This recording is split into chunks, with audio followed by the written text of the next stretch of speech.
Hi, NATO here. I just want to do another really quick video about getting along. Here I stand on the very spot that George Washington was inaugurated president for the very first time after the ratification of the U.S. Constitution. All 13 states were able to compromise and get along and create a government that worked for everybody. It didn't work perfectly, and yes, I know everybody is subjective to slavery, but in reality, if it wasn't for the United States and if it wasn't for the Civil War between the states, slavery would have continued as a global phenomenon in much more increased numbers than it currently is. That aside, when the states got together to consider independence, it wasn't because they were all somehow in this great union of we are these great states that ought to be united against the crown before our altruistic interests for our fellow citizen and fellow colony. It's not what it was about. Each of the 13 states, there were more colonies than just the original 13. For example, Nova Scotia was one of the colonies that just didn't send delegates to Philadelphia. They just think, we don't care. The original 13 colonies and the congresses that led up to the Declaration of Independence and the Revolutionary War, they did it so for their own self-interest. Their own self-interest completely. Disregarding the interest of the other colonies, they themselves saw it more beneficial for them to be able to rule themselves than for the English crown to rule them. So they decided, we're all kind of got this same mutual interest. Let's work us on this together, but in reality, we kind of care about ourselves more than we care about you. That is the reality of it, but they all had to work together for that goal.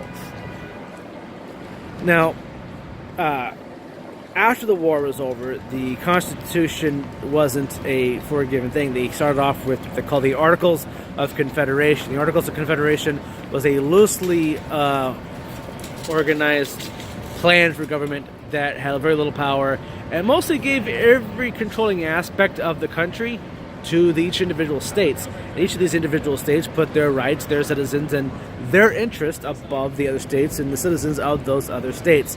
You couldn't raise taxes. You had several small riots that broke out. So they decided this isn't going to work. So they got together and tried to fix it. Ended up having the Constitutional Convention in Philadelphia because fixing the Articles of Confederation was not a viable solution.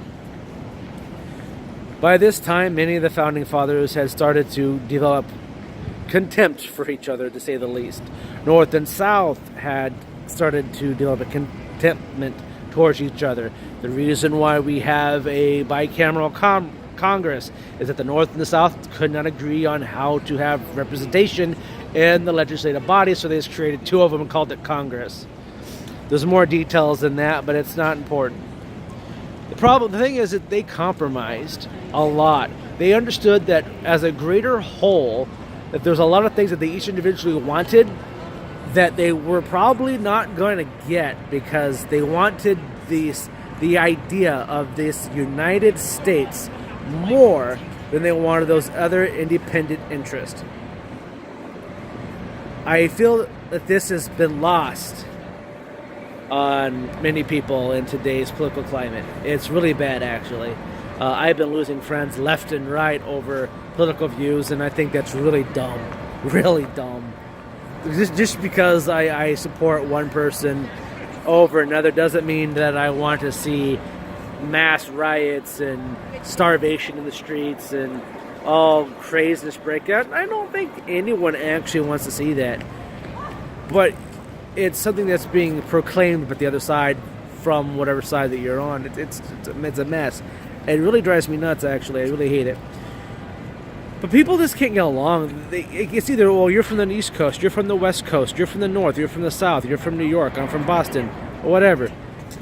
People are trying to find reasons not to get along. These people, I'm standing where George Washington was inaugurated. This is more of a testament to the fact of compromise and getting along than anywhere else in the country.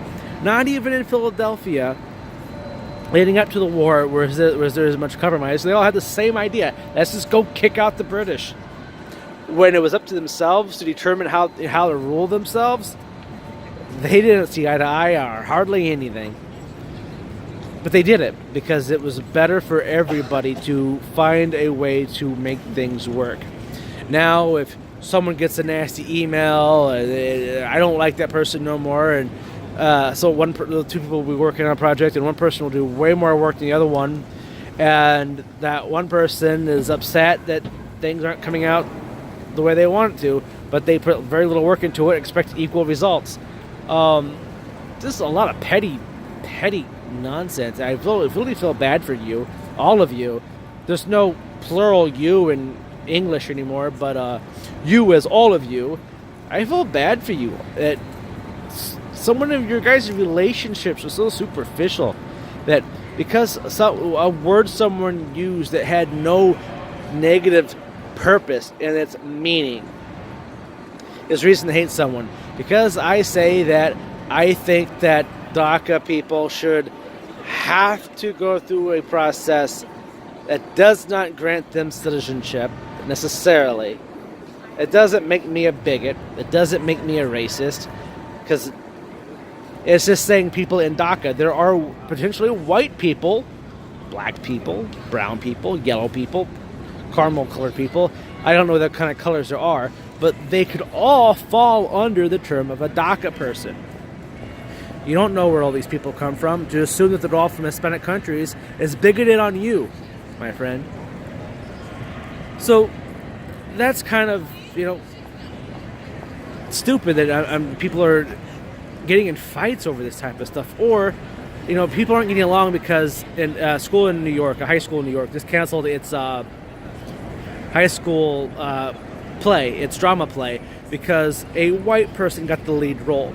They all admit that the white person, the white girl who got the lead female role, was the most qualified person for the role, would have been the best person for the role, and they didn't even discuss who the other person was who auditioned for the role and then they got it.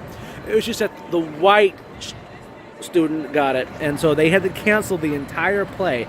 So everyone who was planning that play, this could be their senior year, their final drama play, and they're applying to schools in New York and Massachusetts and around the country that are drama and arts in nature, and they need a portfolio they did in high school, and these plays matter to these people, to these kids. This is part of their future, and you say, sorry, a white girl got the part, so no one can do the play.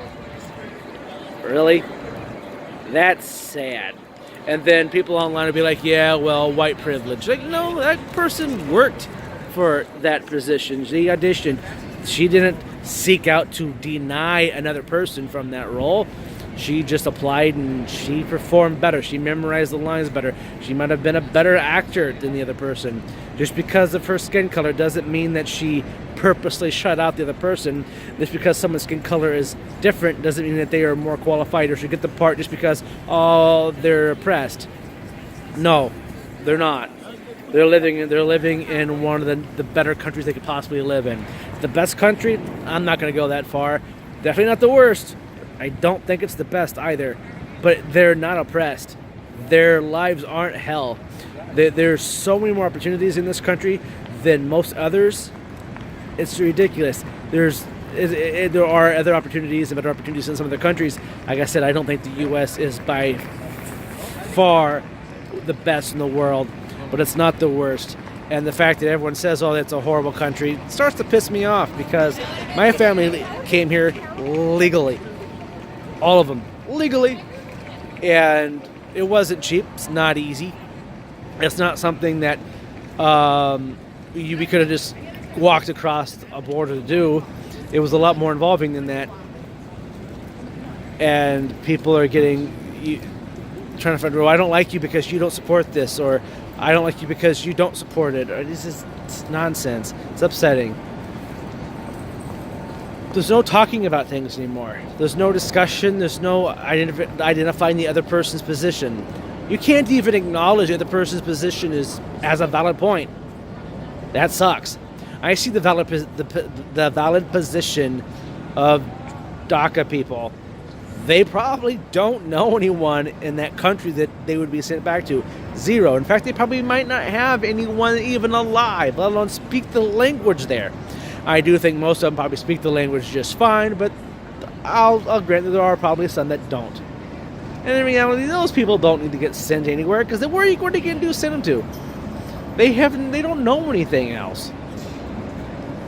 But because of people's lack of ability to compromise, you're putting everybody else at risk. You're putting all of them at risk.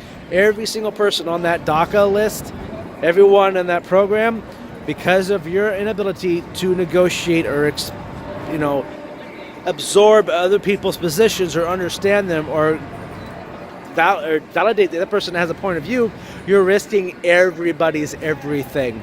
If these guys, if George Washington, John Adams, James Madison, the guy who wrote the Constitution actually, couldn't agree on something, didn't understand that they needed to come up with a solution, a way of getting along, there wouldn't be a DACA because there would be no country to stay in. The Articles of Confederation would have failed. This country would have collapsed. Part of it would have went back to a colonial rule under England. Half of it might have joined France. Who knows? But a country as it is today, where people want to come to in the millions, no, wouldn't exist. And because people cannot learn to compromise and try to find a way to meet in the middle, you're going to lose everything. All of you are going to lose everything, and that's sad. And to my friends that couldn't get along over snippy emails, I think you're both at fault. Honestly, I think you're both at fault. One of you couldn't communicate very well, and actually, no, communication was the problem on that one. I understand the frustration, putting that much time into something, the other person put in almost zero. That's upsetting, and I don't appreciate the way my friend was treated. I'm trying to be objective here, but it's really hard. It's really hard. But yeah, be nice to each other. There's too many people being mean for no reason. Anyway, I'm out. Peace out.